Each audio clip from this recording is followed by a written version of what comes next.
Hello and welcome to Level 5 of the Thoughts and Players podcast, a brand new gaming podcast with bold takes and no strings attached. I am Jeremy and I am here once again with my fellow compadres. I have David. What up? And I have Cory. What is a man? A miserable little pile of secrets. All right. There you go. Do you guys know that one? Cory says hi. Of course not. Dracula, Symphony of the Night. Okay. Okay. Ladies and gentlemen, that is the grade A content you will continually get here on Thoughts and Players. I derailed the level in like less than 2 minutes. Which is a feat. Yeah, okay. It is something to be proud of, yeah. We want to, once again, thank everyone for the support, for listening, for sharing the content, for engaging with the content. We really appreciate it. We definitely want this to be a conversation more than anything else, not just between us three, but with everyone else. So with that said, let's get to the morning announcements. So first up, we have that the new Pokemon Snap was announced, and as well as Pokemon Unite for Switch. What else is happening here? What else? All right, so first up, let's talk a little bit about Pokemon Snap. It's been, I don't know, probably like 20 years since the last one, and this new one looks pretty good. It's adding like a couple different generations of Pokemon. You know, for anyone that doesn't know, it's a game where you take pictures of Pokemon and you get graded on it. But it's got like a nice little feel to it. It wasn't a very long game back in the day. I know, David, you said you were pretty stoked about this one, right?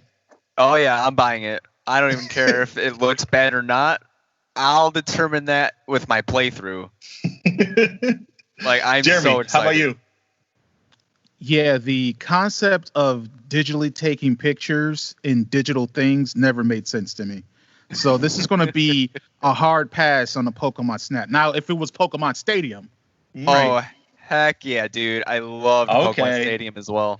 Okay, that's a different story. That one, yeah, that would get my money. Story. Pokemon Snap, I'm not sure. I got to see if it's a 4-hour game like that first one.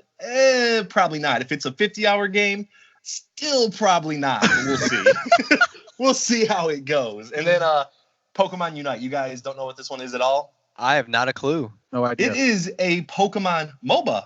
I don't know if you guys have played any MOBAs before. Oh, I did hear about it. I don't know what it's about, though. It's a 5-on-5 battle arena game with Pokemon. Okay.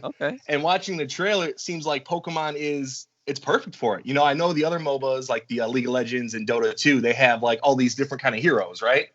Pokemon's perfect for it. They have 800 different types of Pokemon, and you throw them out on the field, and you're going 5-on-5. And as you level up, your Pokemon will evolve during the match, which makes them stronger. They'll learn different moves. So it sounds like it has some potential. Now, Pokemon Company tends to make their games for kids, which is fine. I'm not a kid. I'm a 30-year-old man. If they kind of put a little bit of a strategic pull on it, I'll be much more interested in it. But until I see that, definitely, I'm going to hold off. It's a free-to-play game. It's going to come on phone too, but it has my interest as of now.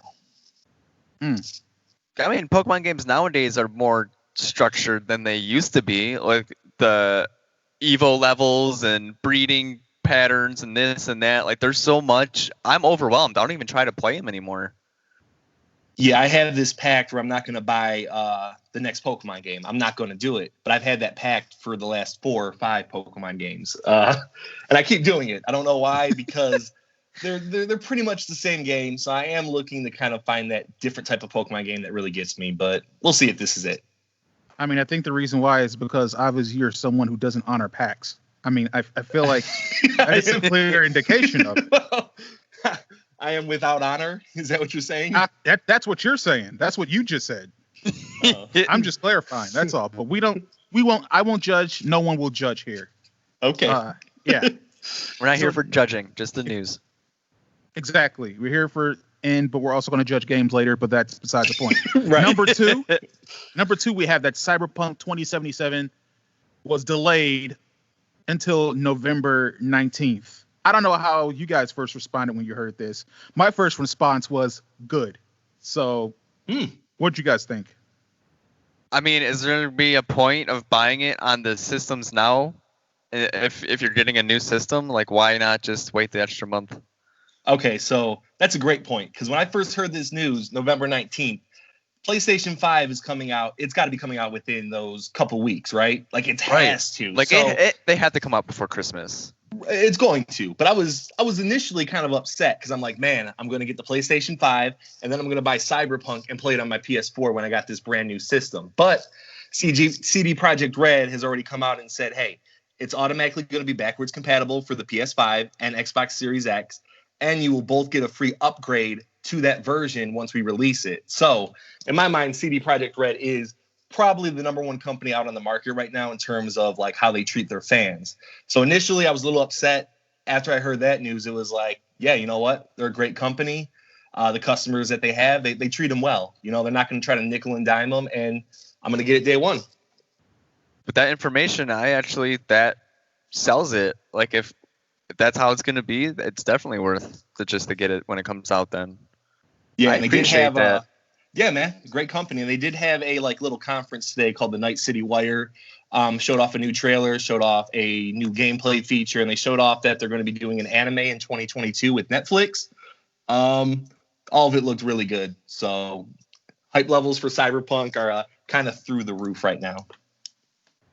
You see, I would think even if that wasn't the case, I can't speak for you guys, obviously, but for us poors that can't afford the new systems when they come out, you know, having it come out in November would have been great. I feel like most of the people that play it are going to end up using it on last consoles anyway, because they probably aren't going to be in a position to get the new ones with the whole COVID, everything going down. But, you know, I also think it's great that... Wait, you said for the poor. What are you going to be playing Cyberpunk on? For us poors. What are you going to be playing Cyberpunk on, Jeremy? Look, it's not explicit. Yeah, PC Master Race, all right? It's not explicitly about me. You know what I'm saying? You're talking for the people. Yeah, exactly. I'm Not a voice you. for the people. Exactly. Because you're playing it on a system that costs way more than my PS4, Xbox combined. Look, man, I'm playing it on PS5. I mean, you know, if you can't catch up, you can't keep up. You know what I'm saying? So, but I'm just saying, I think they would have sold tons of copies either way.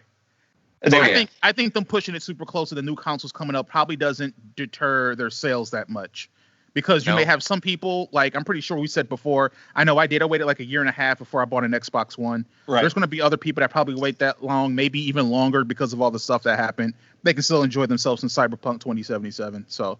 And I think the thing is, for the people getting the new system, they're going to try kind of treat this like a launch title game. Yeah. You know I am. It'll be the first game I play on PS5 if it's released close to each other, and it's going to look amazing. It already looks amazing. So I'm excited for it. Yeah. Yeah, it's going to be dope. News item number 3, Super Smash Bros. DLC character. It is Min from ARMS. ARMS. From the distinguished franchise ARMS. Yes. Of Nintendo. Yes. That history of ARMS goes back years. It's not their greatest DLC pick, but there are 5 more characters coming out in this like season 2. So I'm hoping this was just like the initial, hey, we're going to get this one out the way, and we're going to fill the rest of the characters with some really, really cool guys that you want to play as. But also Vault Boy from Fallout, he was a Mii costume announced for the game. So that's kind of cool because they have a bunch of crossovers with so many different franchises now, you know? Right. Yeah. That's cool. Yeah. We have item number 4, Crash Bandicoot 4. It has been announced. It's about time. It is. It's only been, 15 years? Longer than that? Maybe. I mean, they created, again, I've said before, they've created the greatest kart game that ever exists with Crash Team Racing. So it's nice to see they're going back to the main series, with the original character and the platformer, doing that. Hopefully a Crash Team Racing 2 finally comes out so people can stop talking about this overrated Mario Kart, and we can actually have a good, genuine, competitive karting game. Like F-Zero? What? I mean, here's the thing, you know, first, it's I don't know if it's at the level of that. Maybe it'll get there. Maybe if they bring it back and they try to do some stuff, but you know what I'm saying? Nintendo has shown they're not as good as resurrecting the games of old as PlayStation has. So I anticipate a Crash Team Racing 2 will be arguably the greatest game ever. I'm already giving it 10 out of 10. I don't even know when it comes out. Yeah, I won't speak on Crash Team Racing, but I will say Crash 4, I'm not that excited, but I know my wife is very excited. She grew up on the Crash games 1 through 3, and the remasters didn't really do it for her, but I think this one's going to be kind of like a returning factor for her. And it looks good, man. It does. It looks like the old games, just updated graphics, which is it's nice. Right. Mario Kart 8's the best. All right. Item number, like how all three of us are just separated in this debate. Item number 5, Crystal Dynamics showcases Marvel Avengers. Okay, did you guys see that? watch this at all? I saw it. No, I did not see it. I saw like 10 seconds of gameplay. Like I was just scrolling through Facebook and saw it. Well, I'm not going to go too long on it then. It looked pretty good. It looked like Destiny equivalent, where you're kind of like looting and not technically shooting, but you're playing the 5 heroes. There's got a lot of loot in it, a lot of different costumes that you can get for the main heroes. It showed off a little bit of the story. And we had talked about a different Marvel game, Avengers game, last episode, our level. So this one definitely seems like a step up, and I think I will get it. It seems good enough. All right, man. I mean, look, Marvel. I'm over it. To be quite frank, I'm over it. But over all of it. Here's the thing. I'm not over Spider-Man because Spider-Man is one of my favorite heroes, right? So I'm not completely over Spider-Man. By the time Spider-Man Miles Morales comes around, I'll be ready to go on that. But just enough. I've had enough. That's. I think that's a conversation for another time. But just everyone know I've had enough. Okay, I've just had enough of this. No more Marvel. I just want to confirm, strictly enough. Video games, movies, comics, everything. Everything. Really? Wow. Same with Star Wars. I'm done with it. Everything. Just stop it for a minute. just stop for a minute. That's true. This guy has no joy. We need breathing room, people. Breathing room. Just take a year off. Just take a year off. Well, they did this year. They took a year off. It was out of the kindness of their hearts. So, like, we're going to let people relax, and they took a year off. Worldwide pandemic. I still can't get them to stop.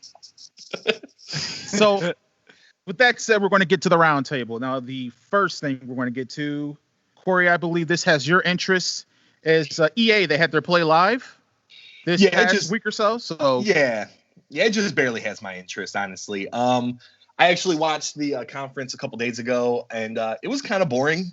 I liked what I did initially, where I skipped the conference and I just saw all the highlights. Smart. And that was fun, because they did announce Star Wars Squadrons, Apex Legends crossover with Switch, and a new skate game, which people have been clamoring for I don't know, years and years and years. So the whole conference, Jeremy, I know you have a couple words about it.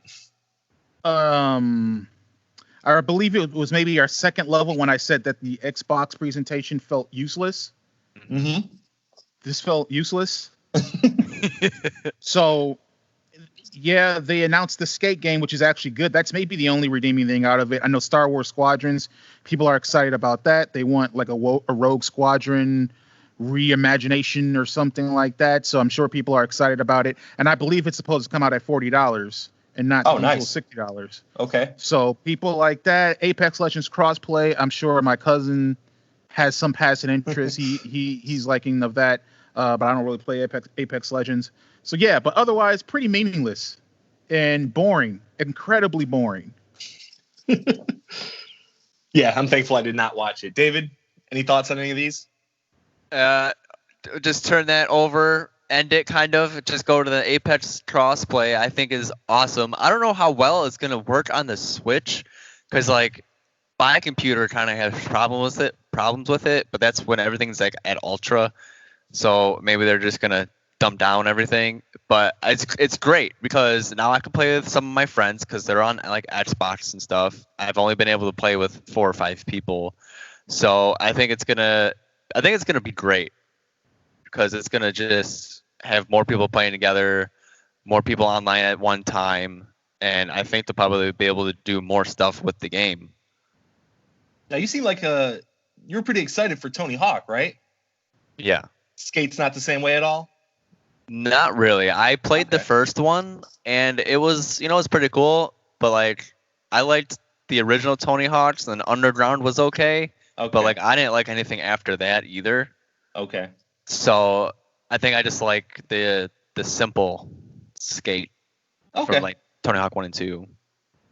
I think at least people are going to get to play Apex Legends on the Pro Switch controller because that thing feels absolutely amazing. So, you know, yeah, it is. at least the most superior controller of the generation gets to finally have a chance at that game.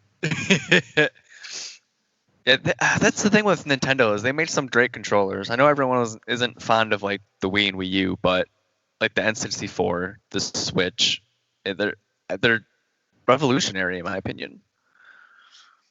And it only costs $70. Worth. Oh yeah, the Pro. Yeah, the Switch Pro controller. Yeah, it's expensive. Yeah, it is. Let's see here. Third item on the round table. This will be short. This had my interest because it's funny. It's hilarious when big companies spend a lot of money and then fail spectacularly, and we can just point and say ha ha ha for 5 minutes. And that's the fact that Microsoft is shutting down Mixer. Microsoft last year made a whole big fuss about paying Ninja $30 million to go to Mixer, and I think they paid Shroud $10 million to go to Mixer. They try to get a hold of it. Meanwhile, Facebook Gaming, who they're now going to partner with, has surpassed them because they have a user base. So Microsoft thought they could buy users instead of working on their platform and building a culture around it. And what they found out is that doesn't work. You can't just buy culture. And Microsoft tried to do that with Twitch, and it didn't work. Twitch is still firing on all cylinders. Like Facebook Gaming has grown to be the actual competitor to Twitch, not Mixer. And so they're like, all right, this is a money losing endeavor. We're just going to shut it down. I mean, it's amazing that a company could screw up because it wasn't just Ninja and Shroud they paid. They paid a bunch of other people too. Of course, a lot less money, but millions upon millions of dollars was invested in getting personalities to their platform, and it just blew up. So people that were on Mixer, you're either going to have to go back to Twitch, or you're either going to have to go to YouTube, which is third right now, or go to Facebook Gaming and try it there. But all that money, all that, you know, yelling, hey, we're brand new, we're doing this, we have a new innovative platform that's going to be engaging, and okay, we're going to shut it down. That's hilarious. I thought Google was the one that invested tons of money in things, and then they failed spectacularly. We got to laugh at them. So well, Microsoft, they are, right? I mean, we're going to eventually be able to laugh. Stadia is next. Yeah, Stadia is next. We're going to laugh at Stadia coming up pretty soon here. Right. But for now, we get to laugh at Mixer. So that's cool.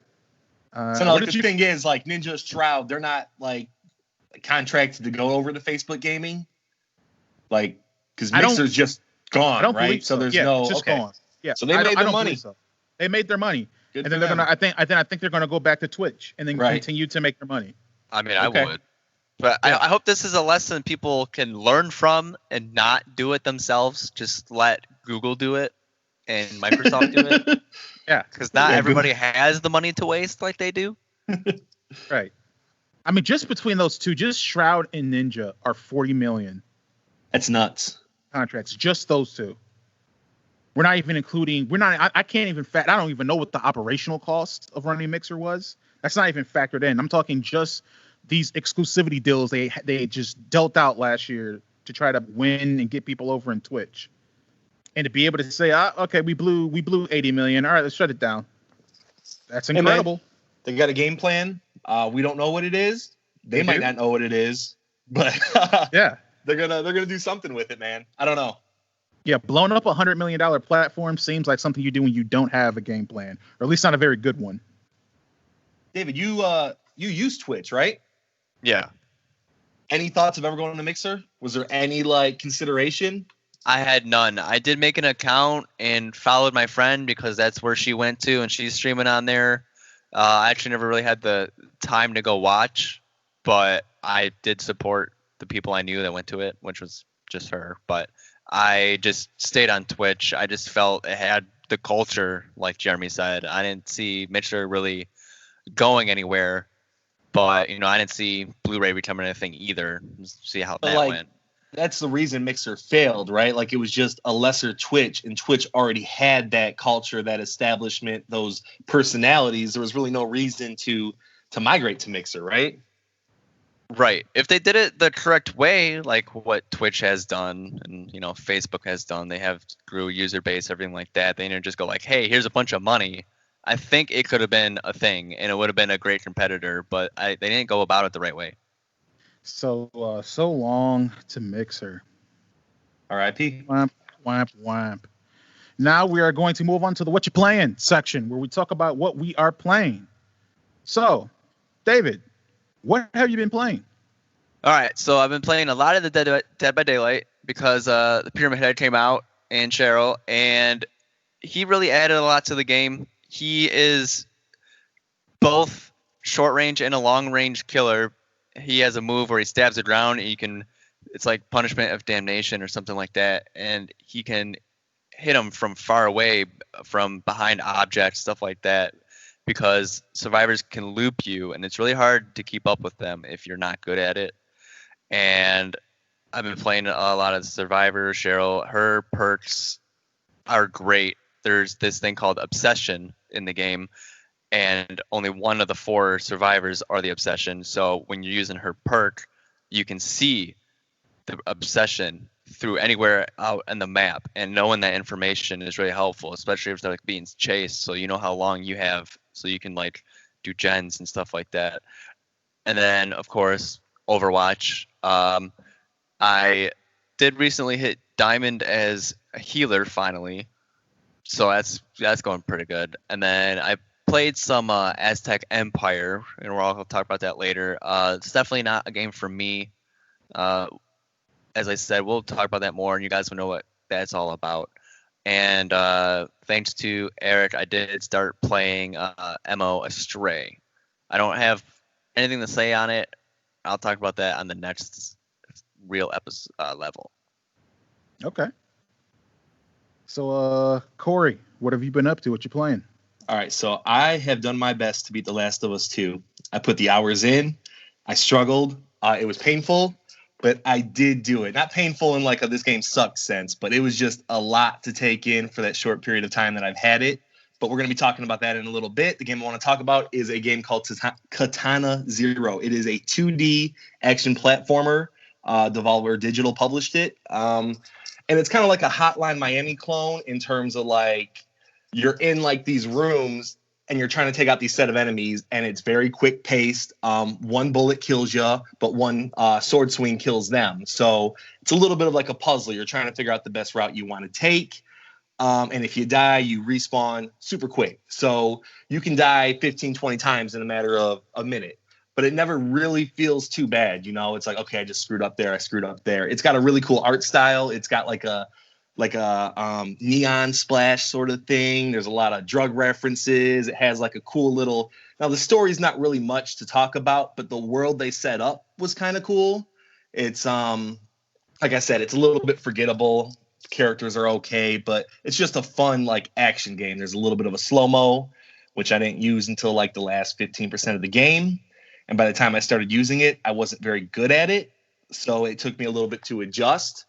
It's got the same thing as Super Hot, where after you beat a level, it shows you what you did in regular time. Now, I played nearly the entire game in regular time, so it just showed me a replay of something I literally just did. So for me, that felt extremely pointless. And even when you do use the slow-mo, you use it for like half a second so you can reflect the bullets. So that part kind of seemed like, all right, game, what you doing? I don't really need that. But as an indie game, it was on sale for $8. It got me about 8 to 10 hours of gameplay. I enjoyed it. It was fun. It was hard as nails. Like I probably died 500 to 600 times. But yeah, very enjoyable game. Highly recommended. Sweet. All right, Jeremy, you. So let's see here. I've been playing a few games. I would say the game that I played the most was Spec Ops: The Line. It was on sale. GOG had it on sale, and it's a game that I've been wanting to play. So I was finally able to play that, and I very much enjoyed my time in that game. I plan on revisiting it very soon. Also played Aztec Empire, which we will talk about, and I played a game called Dwarfheim, which is a co-op RTS game. And basically what it works out is that you have 3 different classes: a minor class, a warrior class, and then let's just say some other class. And the basic idea of it is that you are working in conjunction with one another to build a city and build an army and fight and defeat the other ones. So the mining class is responsible for mining the resources. The warrior class is responsible for fighting the enemy. And the other class, I don't know, maybe let's say it's the builder class or something, is responsible for actually building the settlement. So you're all supposed to work together in order to build up your army and forces and fight the other one. I tried the tutorial of it. The tutorial I was not a fan of because it was weird, just the way they set everything up to learn the game. It tries to show you things and tries to give you pre-made patterns of how to organize stuff, but that's just not how my brain works. So I wasn't able to really get through the tutorial that much. Played a little bit of the actual game, just went into it. Definitely was a liability for my teams. So got to learn the game a little bit better doing it that way. But that was for a closed beta. I don't think it's open anymore. So I played that for a little bit, but was mostly playing Spec Ops: The Line. I played it kind of somewhat in our preparation of discussing, I will call it TLU 2. I would just pronounce the acronym. But The Last of Us, the sequel. Just as a reference of games and their narrative storytelling abilities. It's a cover-based shooter. Those are kind of my thing anyway. That's why I love The Division and Gears. But what's really shines brightly with that game is just the story and the themes and how it explores the themes.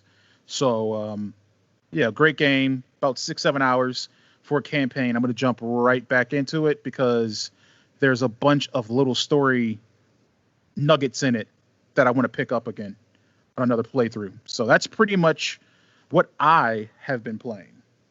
All right, cool. So, guys, what we're going to do here is we're going to take a quick break. As always, you may be thinking, man, these guys, they're on it today, man. Sharp with their thoughts, sharp with their ideas, being able to speak. These guys are on point. You're kind of whisking through this, or brisking through it. Well, that's because we're going to have a big old time sink into The Last of Us 2, like the game, nonetheless. So we'll take a quick break, and we will be back with Was It Worth It? Hey there, players. We are excited to say that Thoughts and Players is moving to one podcast episode a week with the addition of bonus levels. Every other week, Cory, David, or myself will discuss a single gaming topic that intrigues us. It could be something current or something totally out of left field. Some levels may have all three of us, two of us, one of us and a special guest, or we may ride solo.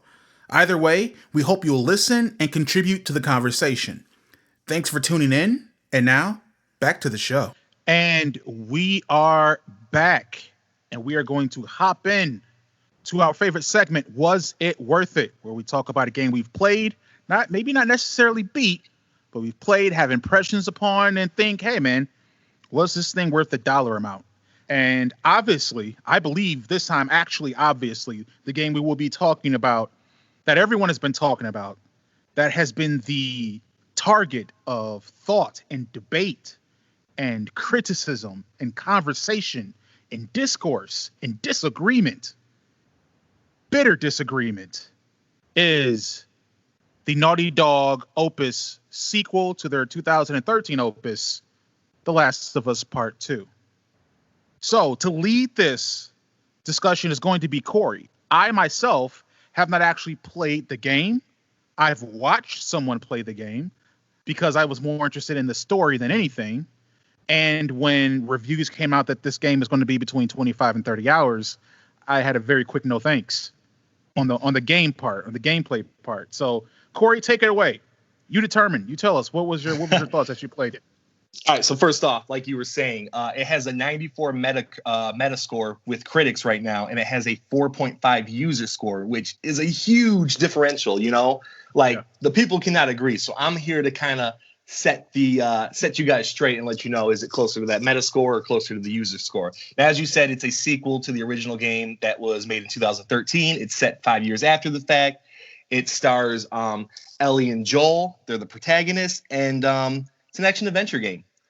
And I think the main difference between those scores are definitely the story, but I'm going to kind of save that for last. I kind of want to go over other parts of the game first. First being the graphics.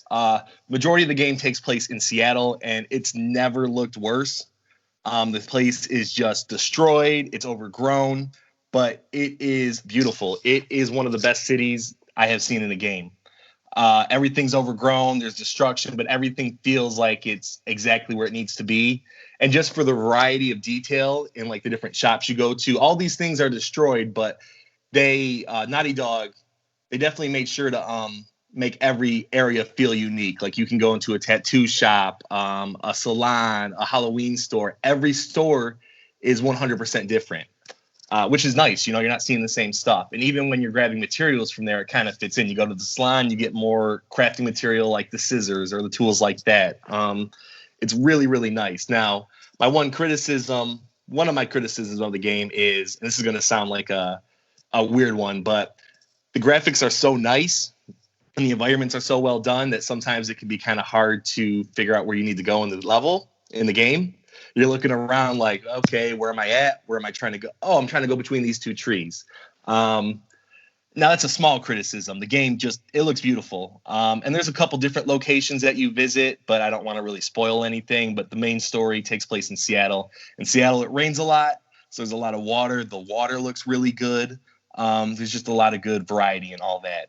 I'll say something quick about the sound design. That's another little negative I have. I don't know what was up, but guys 40 yards away sound like they are right next to my character, which really freaked me out a few times. You know, I'm laying in the grass and I hear a woman yell, "Where is she?" I'm like, "Oh, where is she?" You know, looking up. No, she's 40 yards down the line, so I don't have to worry about it. But that's a small criticism. Now, besides the story, the main meat of the game is definitely the gameplay. And the game is tense. Like, I felt like I was going to have a heart attack the entire game because every encounter feels like life or death. You know, it's a survival, not horror, but it's close to that. It's a little bit like the Resident Evil games where you're picking up ammo and you're crafting these things, but you only have enough for that very next encounter. So I'm constantly like switching up my battle tactics. It's one of those games where like you get into an arena where you're going to, you know, do a fight and you're kind of like deciding, like planning out what you want to do. But while you're there, you also have to make adjustments on the fly, which I think is amazing. You know, I'm going forward and I'm like, no, this won't work. Let me get back. Let me hide. Let me try to get around these guys. Let me craft on the fly. I got to switch to my bow because it's silent. And yeah, it does gameplay so well. And it's a mix of stealth and kind of like run and gun. I'm not so good at stealth, but it was, I would do the thing where I get a couple stealth kills and then there's 30 guys on me, and you can get out of that, but it's just tough. But it's really fun gameplay. Even like the quiet moments in the game are filled with like this tense kind of like overlay. Like there's never like a moment where it's like, okay, I'm 100% safe. I had been telling you guys a couple days ago that there was this part, I'm not going to spoil it, but you're in an apartment, there's a crafting table. Throughout the entire game, crafting tables have meant safety. So I'm happy. I go to the crafting table, I start crafting, I get grabbed from behind. I'm immediately into a 3-on-1 sort of fight right there. And that just set the game up for the rest of the game to be like, I don't know when I'm safe. You know, I can't relax. And I think that's kind of like one of the biggest things about the game, which makes it so good. You know, I know people think the gameplay is kind of average, but it's nothing that we haven't seen before, but they just do it to a quality level. Everything, graphics, you know, the gameplay, it's all very quality, and it makes it feel like a well-developed game. Now, finally, the story. Unfortunately, if I told you guys anything about the story, it'd be spoiling it, but I guess I can talk about how it kind of made me feel.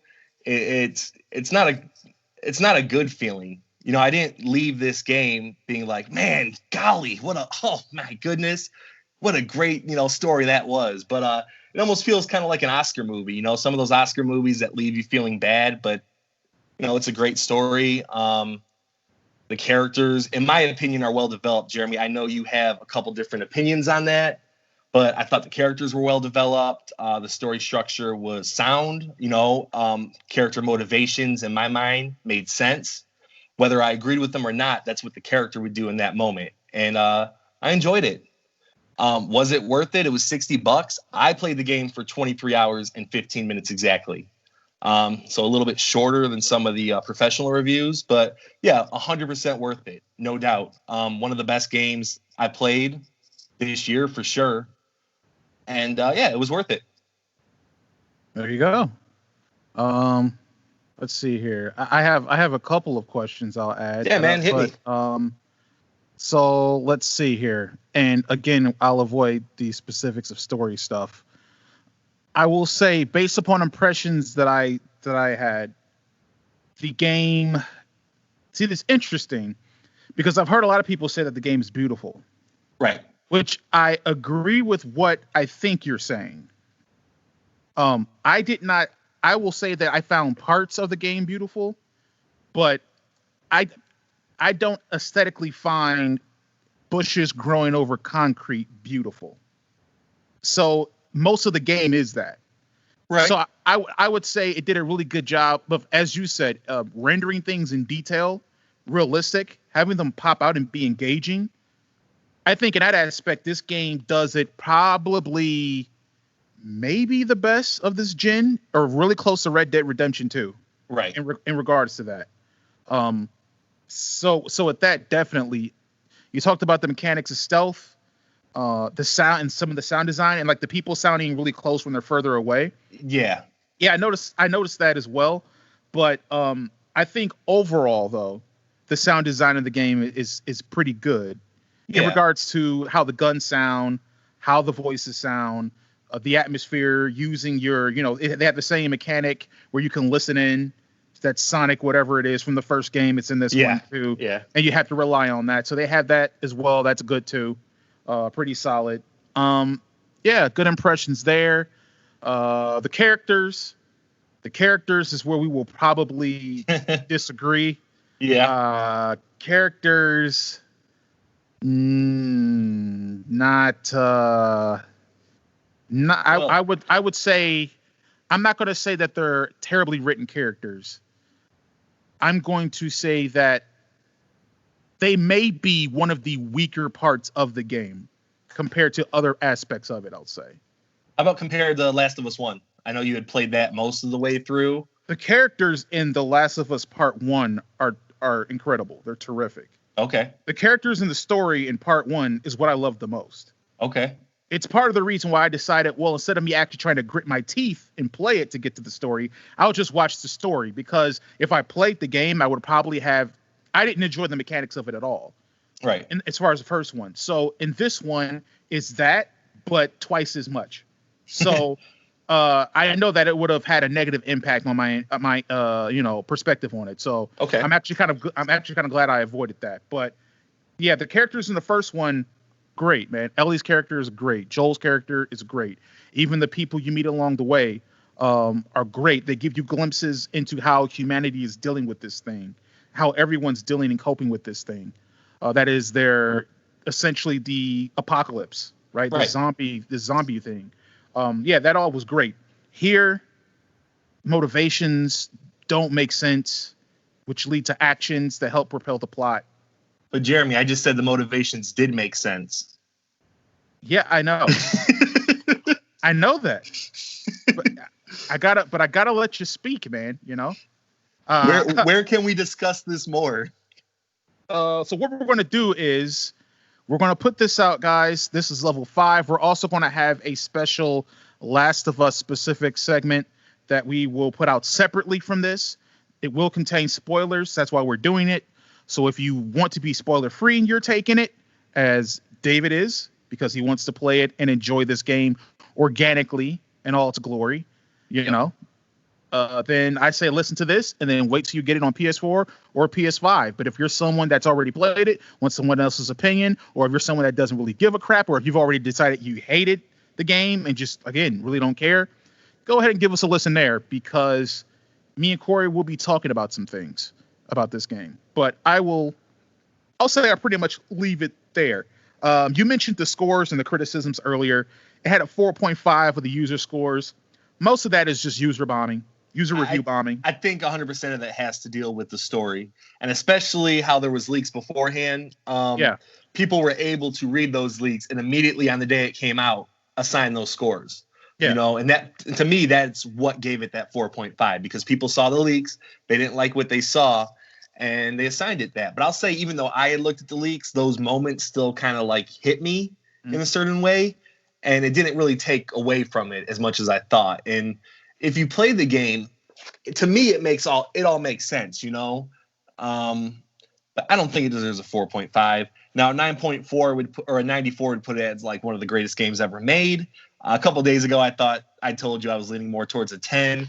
I've probably cooled. It's a solid 9 for sure. I can't see any way it really gets lower than that, just because of the mechanics, and the story is controversial. But for me, I liked it, you know. And back on the graphics that you were talking about, yes. If you don't really like that post-apocalyptic kind of feel with like the bushes growing over, I could see where that might be kind of bland. You know, I think that's fair to say. But the level of detail into it kind of like elevates it a little more than, you know, say some of the other games like that. Yeah, exactly. And there's some scenes, especially in the beginning of the game and especially towards the end of the game, where there's a lot more diversity in how the landscapes look. Yeah. And that's where the beauty really shines in it. No, go ahead. That's where I would say that I understand beautiful in that regards. But the rest of it to me looks like the best way you could render a Fallout 4 environment. True.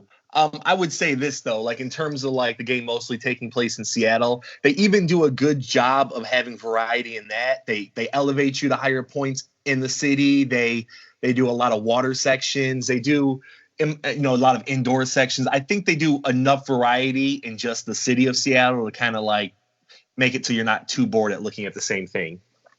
Yeah. I'll also warn people that if you are someone, and there's weird people out here like this, you may be one of those weird people. If you are someone that has a violent reaction to QTEs, if you're someone that has that, just be prepared. But this game should be called The Last of Us Part 2. No. No. Push square to continue. Listen, push square to continue is different than QTEs. QTEs are like you're walking in the door and you've got to press square or else you die. It doesn't have any of that. Now it has moments where like the cutscene takes over and you got to jam square while you're doing it. It has walk into a door, get attacked by someone, and then constantly push square. Right, but it doesn't have the split second push square or you're dead. And I think that's what people really hate about QTEs. You know, I know you really haven't played it, but RE4 had a lot of these where you walk, a boulder's falling. Hey, you've got to press square. Oh no, you didn't press it in half a second. You're dead. Let's redo that part. Last of Us 2 doesn't really have too much of that. It doesn't have any of that. You know, that moment will happen, but you have plenty of time to mash square. So which, isn't the greatest gameplay mechanic. Yeah. Medium time events. Yeah. That sounds more like it. Yeah. Right. Medium time events. So that's what it has. Yeah. But it overuses it. It's not the best gameplay mechanic for sure. I also want to give kind of a special shout out to the boss battles. I know Last of Us Part 1 had, I think, one memorable boss battle. If you guys remember that one, I'll say David. You know, that's all I got to say, that dude. But I think this one has a few that are really fun, really stressful, really tense, and they feel good. Especially one of those final boss battles. It has a really nice throwback, in my opinion. Okay. There's one that I can remember that broke immersion for me. So I think we'll be able to talk about that one as well. I'm interested. Okay. Yeah. So but hey, Cory recommends it. He said, hey, at least a minimum of a 9. He thinks it was worth it. It's $60. Definitely from an hour gameplay standpoint. If you're someone that likes to count hours, I think it's definitely worth it from that standpoint. But let me say this real quick. If you haven't played The Last of Us 1, you have to play The Last of Us 1 before you play this. This isn't just a game you can pick up and be like, oh, okay, number 2, I don't really need to know the first one's story. You need to know the first one's story, or none of this stuff is really going to matter to you at all. The story will not hit you on any sort of level if you haven't played the first one, in my opinion. Fair to say? No, you're going to disagree. Wow. I mean, I guess. Yeah, I guess. I mean, but there's some games you don't have to play the prequel to. You know? I think you get better context if you play the first one. I think you can't play this one unless you play the first one. Oh, okay. Unless you're just playing it for the gameplay, and if you're just playing it for the gameplay, it's a good game, you know. Okay. But you won't feel anything for the story. Okay. I mean, I think the first 2 hours of this game makes a strong case. You don't really need that context, but I don't know, man. It's the same thing with like Kill Bill Volume 1 and 2. You can't watch Volume 2 without Volume 1, right? This is Part 2. Like, they've made it to where these are companion pieces. You need to play the first one. Right, like it's not The Last of Us 2. It's The Last of Us Part 2. And that's what separates it. I think you do have to play the first one. Well, going from a story standpoint, I hope it's The Last of Us, the second half, and no Part 3 or Part 4 is birthed from this. That's horrible, Jeremy. This game, though its story started beautifully and ended not as beautifully, has run its course. We don't need any more of this. I will say it feels like this story wraps it up. Yeah. Unless they want to do side stories. They can always do that. But the characters of Ellie and Joel, I feel, are wrapped up. Right. They most definitely are. So, guys, you have that information. Do with it what you will. But I would definitely say don't fall into the internet culture of it all. There's nuance here that needs to be taken in. Even you can, I mean, I'm pretty sure you guys can tell in my tone I'm not the biggest fan of the story in this game, but even me, I'm not going to go around saying it's a 4 or a 5. That's ridiculous. But I do think those that gave it 10 are smoking some really good weed. So, well, we're good with that. We're going to move on to the Indie Spotlight. This is where we spotlight an independent game that we have played or believe needs to be elevated. And for today's level, it's a bit different. We are going to spotlight an indie game called Aztec Empire. We mentioned earlier, we all have been playing it. Aztec Empire is basically a new independent city building game, kind of in the fashion of the old Sierra Impression games you guys have heard us talk about. I guess heard me talk about in regards to Caesar 3 or Pharaoh or Emperor, the Middle Kingdom. So we got a chance. This is a game that's currently in development, but we were able to get our hands on a demo of what they have so far. So let's see here. Who wants to go first? David, I know that you played it and said this isn't something that's up your alley. So maybe you could probably expand on that a bit for people. Okay, so the game Aztec Empire is basically you're creating a community on a map. You know, you have to make the houses, bring in the people, put in water towers, and fire. Yeah, that's what the water towers are for. Yeah, duh. But markets, cornfields, stuff like that.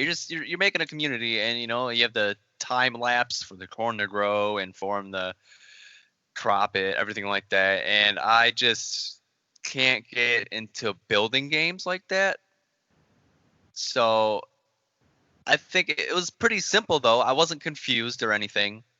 It was pretty much straight to the point. Everything you had to do. There's a tutorial for the first couple parts of it. So I think it's good if you're into it. I just could not get into it. There you go. Alisa, I'm interested to get your impression of what did you think of the art style of the game? Art style, it was good. It was appealing. You know, it wasn't some AAA master graphics, but I mean that's what you expect from indie games. It wasn't contrasting. It wasn't ugly. Didn't have weird colors. It's a bright colored game. Yeah. And it worked for it. Yeah. Cool. Cory, you had a chance to play it. What are your impressions of it?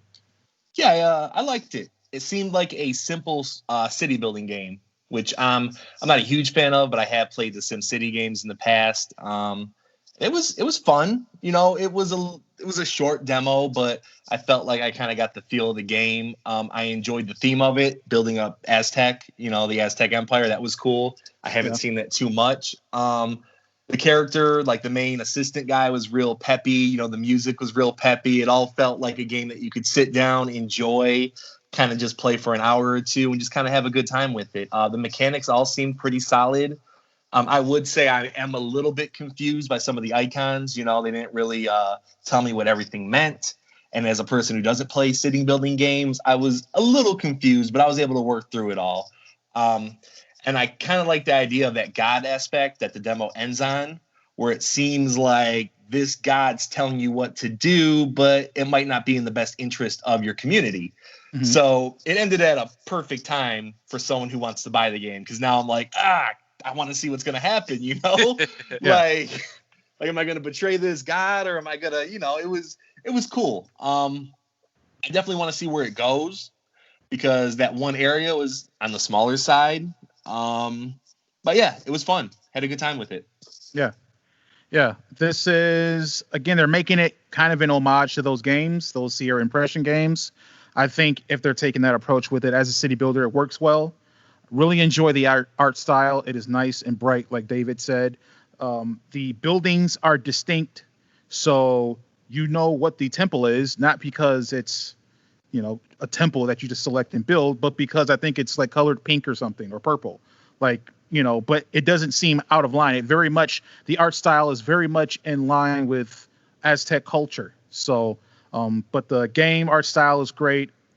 The music is really nice and chill. This is, again, goes with that tone of those games of being a nice, chill city builder for you to just kind of sit down, relax, build up a community. I really like that stuff. I like the isometric view of the map. There's, you can see kind of like, I guess, the edge of the map where it would end, essentially. I agree with Cory that the maps were too small. Hopefully it's smaller because what we played was a demo map, and hopefully the regular larger campaign maps will be bigger. And what I really like, and I hope they lean into, if that's their idea, is actually a story element. And Cory mentioned it with the God that makes you choose between two different options. In those original games, usually you would have two different options of a city to build, between a peaceful city or a war city, a city that's on the outskirts of the empire that may have enemies that attack you. You would choose between those. In this game, they appear to be going with something that's more narrative driven. So you have an incident that happens, and you have to make a choice of how you respond to it. And based on how you respond to it, that is where you're led to build your next city or community. And it goes from there. So having a narrative where instead of you just choosing this default city to do this thing and it doesn't really affect it, having your decisions be driven by something like that, I think makes it a lot more interesting than those other games. I think that's the new interesting thing they want to bring to it.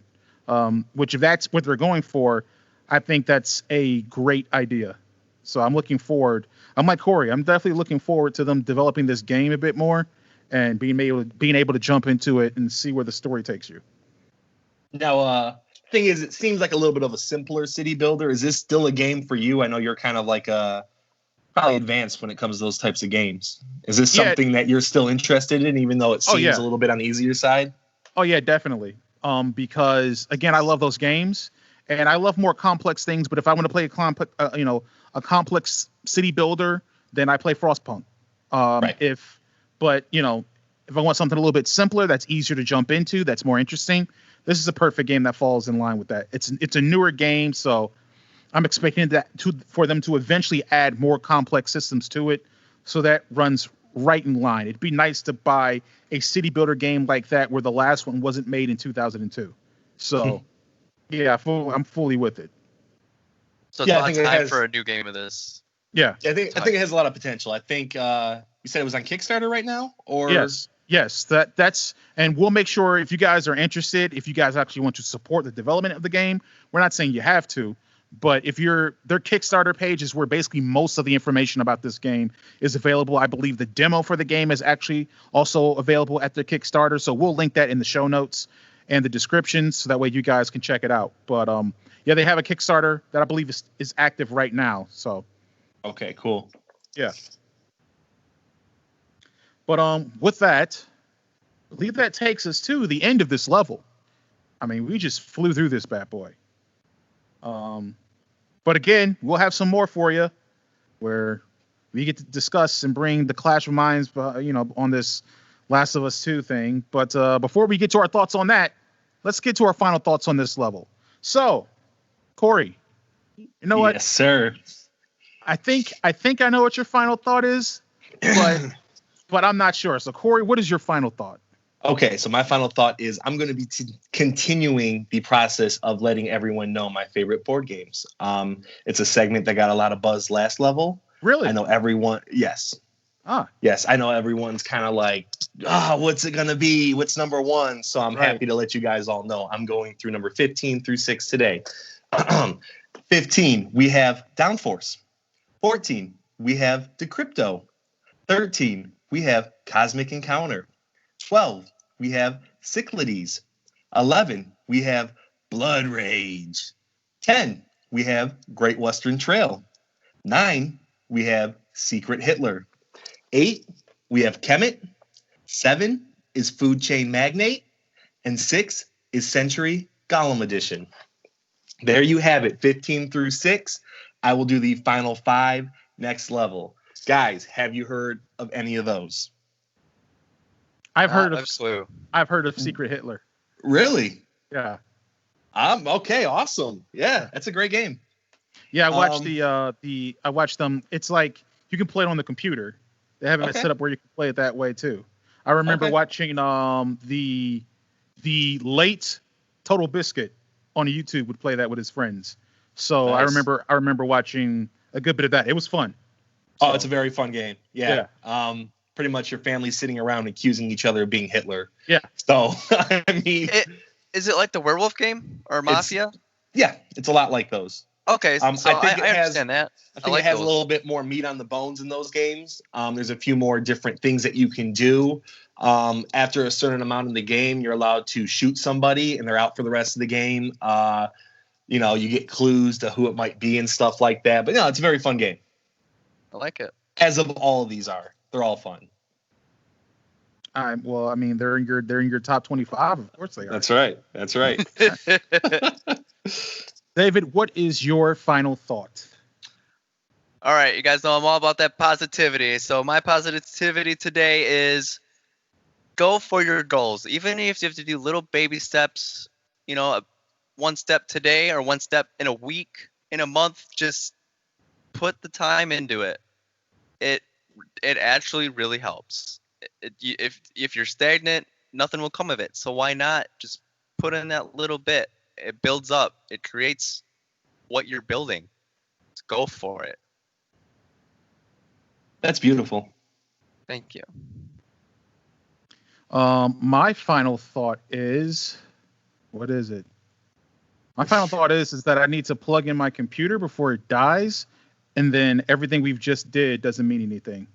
Oh boy. So everyone, that is my final thought. This is the end of level 5 of the Thoughts of Players podcast. If you enjoyed what you heard, please be sure to subscribe to the podcast on your preferred podcasting service. We are on Google Podcasts, Apple Podcasts, Spotify now, Stitcher as well. And we'll be coming to more as, I guess, we figure it out or they figure it out, right? We're also on YouTube, right? You can also like the podcast on Facebook at facebook.com/thoughtsandplayers, one word, as well as on Instagram at thoughts.players. Thanks again, everybody, for tuning in. Be sure to look out for that Last of Us 2 special episode, and we will catch you on, if not that level, the next level.